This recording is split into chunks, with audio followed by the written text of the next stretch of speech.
Christmas ഒക്കെ അല്ലേ വരണേ, അപ്പോൾ ഒരു ക്രിസ്മസ് ഔട്ട്ഫിറ്റ് സ്റ്റിച്ച് ചെയ്താലോ എന്നൊക്കെ കുറച്ച് ദിവസമായിട്ട് ആലോചനയിൽ ഉണ്ടായിരുന്നു കേട്ടോ.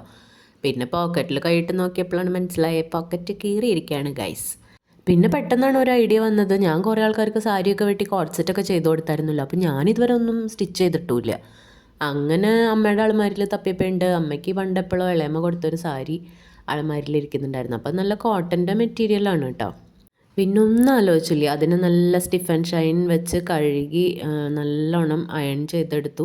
പിന്നെ അങ്ങോട്ട് തുണ്ടങ്ങോട്ട് വെട്ടി. അപ്പോൾ വെട്ടണ സമയത്ത് അളവൊക്കെ എടുത്തപ്പോൾ ഒരു വീനക്ക്, ഒരു പഫ് സ്ലീവ് അത്രയേ ഉദ്ദേശിച്ചിട്ടുണ്ടായിരുന്നു. കാരണം ഞാൻ ഒരുപാട് വെറൈറ്റി നെക്സ് ഒന്നും പരീക്ഷിക്കാത്ത ഒരാളാണ്. പിന്നെ അങ്ങനെ തയ്ച്ചു വന്നപ്പോൾ പെട്ടെന്ന് വിചാരിച്ചു വന്നാൽ ഷർട്ട് കോളർ വീനക്ക് വെച്ചാലോ എന്ന്. അങ്ങനെ പെട്ടെന്ന് തന്നെ നമ്മുടെ കുറച്ച് റെഫറൻസൊക്കെ എടുത്തു അങ്ങനെ ചെയ്യാമെന്ന് വിചാരിച്ചു. കാരണം ആദ്യമായിട്ട് ചെയ്തതായാലും കൊളായി പോകരുതല്ലോ. അങ്ങനെ പിന്നെ ചടപടയെന്നായിരുന്നു എല്ലാം. എനിക്കിങ്ങനെ പുതിയ എന്തെങ്കിലും സാധനങ്ങളൊക്കെ ഇങ്ങനെ മോഡൽ തയ്ക്കുമ്പോൾ പെട്ടെന്ന് അങ്ങ് തയ്ച്ചിട്ട് ഇട്ട് നോക്കണം എന്നുള്ള ഒരു ഇതിൽ ടു ഫാസ്റ്റായിട്ട് എല്ലാം ചെയ്യണം കേട്ടോ.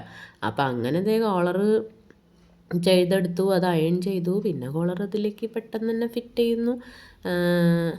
എല്ലാം പെട്ടെന്നായിരുന്നു കേട്ടോ. പിന്നെ ചെറിയൊരു അപാകത കോളറിൻ്റെ അവിടെ വന്നിട്ടില്ലേ എന്ന് വെച്ചാൽ വന്നിട്ടുണ്ട്. അത് കുഴപ്പമില്ല, നമുക്ക് നെക്സ്റ്റ് ടൈം ശരിയാക്കാം. ആദ്യം ചെയ്യുമ്പോൾ ചിലപ്പോൾ എല്ലാം ശരിയായിക്കൊള്ളണമെന്നില്ലല്ലോ. അപ്പോൾ ഞാൻ ഇട്ടിട്ട് എങ്ങനെയുണ്ട്? പിന്നെ വീഡിയോസ് ഇഷ്ടമാണെങ്കിൽ സബ്സ്ക്രൈബ് ചെയ്യാൻ മറന്നു കൊണ്ടാട്ടോ.